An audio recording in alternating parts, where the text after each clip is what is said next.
Kopš izskanēja ziņa, ka Nodarbinātības valsts aģentūrā notiek audits un disciplināra izmeklēšana, jo algu fondā radies neizskaidrojams iztrūkums, un tāpēc uz laiku no amata atstādināta aģentūras direktore Baiba Paševica krietni papildinājusies informācija, kas liecina, ka Paševicas vadītajā iestādē darba organizācija un finanses nav bijušas gluži spīdošas.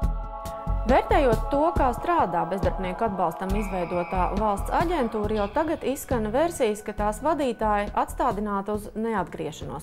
Esot tikai divas iespējas, vai nu pēc izmeklēšanas beigām Paševica tiek atlaista no darba pavisam, vai nu viņa nolemj aiziet labprātīgi pati.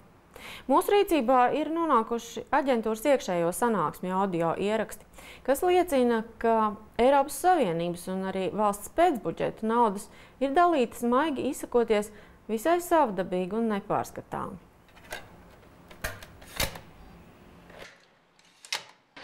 Un tā situācija ir ļoti kritiska. Finanšu sadalas komisijas sēdes ieraksts liek noprast, ka pagājušā gada beigās bezdarbnieku izglītošanai paredzētās prāvās naudas summas ir palikušas neiztērētas un pēdējā brīdī izmisīgi bīdītas starp aģentūras filiālēm, steigšus cenšoties izdalīt bezdarbniekiem paredzētos apmācību kuponus bez lielas pārliecības, vai tos vairs paspēs izlietot. Bet jūs vēl varat paņemt klāt 9400, neskatoties to, kādu vēl atlikumu varētu pašiem izveidot. Bet es sapratu, ka man nav varianti. Es sapratu, ka man ir jāliek klāt un visu. Mēs esam iedzīti stūriem un pateica, ka mums ir jāpaņem un mums ir pieliktu klāt.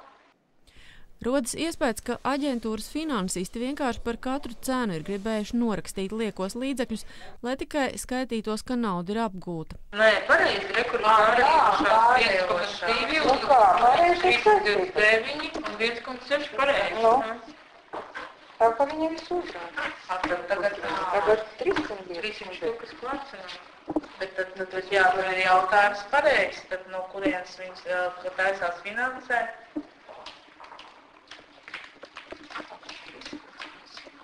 Tālāk, tu smaidīsi.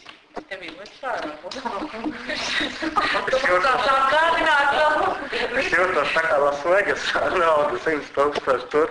Pieradīs, sākumā tā liekas. Tur paņems. Tur paņems padalīsim, jā. Tu neņem kaut ko paņemt.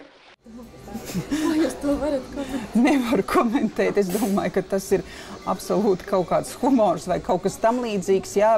Atstādinātā direktore kategoriski noliedz, ka nauda dalīta nenopietni, taču situācija bijusi stresa pilna un piekrīt, ka kļūdas tāpēc varēja gadīties un pārkāpumi droši vien tiks atrasti. Tāpēc savai atlaišanai no amata esot jau gatava. Es pilnīgi rēķinos, ka lēmums varētu būt man nelabvēlīgs.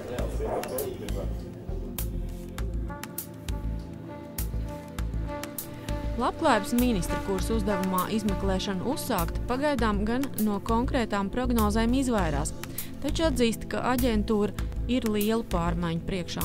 Pirmās indikācijas vēl nav nedēļa apkārt, kopš kolēģi pēta Nodarbinātības valsts aģentūras finanses un personāla lietas. Ir skaidrs, ka aģentūrā ir ļoti daudz neskaidru jautājumu, kas skar finanšu pārvaldību un personāla politiku, kas pilnīgi noteikti nerada pārliecību par to, kā aģentūras finanses, šobrīd mēs varam runāt par atalgojumu sadaļu, ir vadītas profesionāli. Vairāk mūsu informācijas avoti, kas paši aģentūrā strādājuši vai citādi bijuši saskarē ar to, saka, ka agrāk vai vēlāk patiesībai bija jānāk gaismā, un tāpēc Paševicas atstādināšanu nav uztvēruši kā zibeni no skaidrām debesīm. Nē, absolūti man tas nebija pārsteigums. Tas man nebija pārsteigums. Katrā ziņā tas man nebija pārsteigums. Normunds Zērnis stāsta, ka strādājot aģentūras juridiskajā departamentā konstatējis piemēram to, ka ilgstoši nav izskatītas sūdzības par Eiropas finansēto projektu naudas izlietojumu. Šim nolūkam izveidotā speciālā komisija, nokavējot sūdzību termiņus, vairākus mēnešus nav sanākusi uz sēdēm. Bet karjeras konsultantu asociācijā domā, ka Latvijai var draudēt soda sankcijas. Ja Eiropas komisijai radīsies pamatotas bažas, tad var likt atmaksāt šo naudu. Un pēc maniem provizoriskiem aprēķiniem tie ir kā minimums 1 miljons, bet par cik šīs... Soda naudās miljons? Jā. Pēc aculiecinieku stāstiem aģentūras finansējuma sadalē vispār esot valdījis jūklis. Kur nevar saskaitīt nevienu ciparu, ne rezultatīvi, ne finansiāli. Jā, ne to, cik bezdarbnieki ir iesaistīti, ne arī cik nauda ir izlietota. Jā. Viss bija jāparaksta, bet neviens nelasīja to, ko viņš paraksta un ar kādām konsekvencēm un sekām tas viss var beigties. Zērnim radies iespējas, ka visi pie tā jau sen pieraduši. Viņš esot daudzkārt iebildes rosinājis situāciju mainīt, bet pretīm saņēmis 3 disciplināru lietas un beigās augstāko soda mēru padzīšanu no darba aģentūrā. Tagad paša vicas atstādināšana tiek uztvērta ar cerībām, ka sliktāk vairs nebūs un ka varbūt izdosies noskaidrot arī Zaļo zemnieku savienības patieso lomu aģentūras darbā. Ja tur no 2002. gada šīs jomas labklājība, izglītība bija vienas partijas Zaļo zemnieku pāraudzībā, un šajā laikā amatos ir salikti cilvēki, kuri ir viens otram kaut kā pazīstami, pietuvināti, viņi ir kaimiņi, viņi ir bijušie darba kolēģi, viņi ir radinieki, tad šī sistēma nenoliedzami ir vērsta, teiksim, iznīcībai, jo tāda nespēja ilgstoši pastāvēt. Piemēram, neizskaidrojami liela ietekme bijusi Zaļo zemnieku izglītības ministra Rolanda Broka mātei Ārijai Brokai.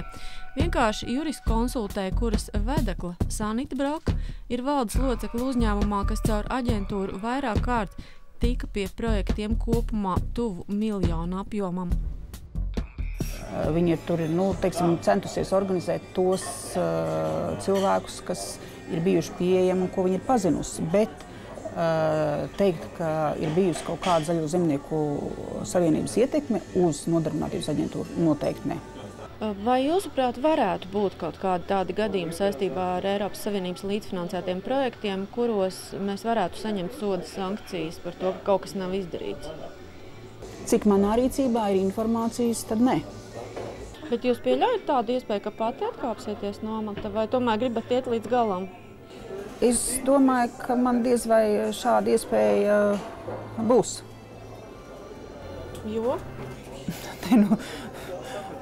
Rezultāts izmeklēšanai gan jau parādīs.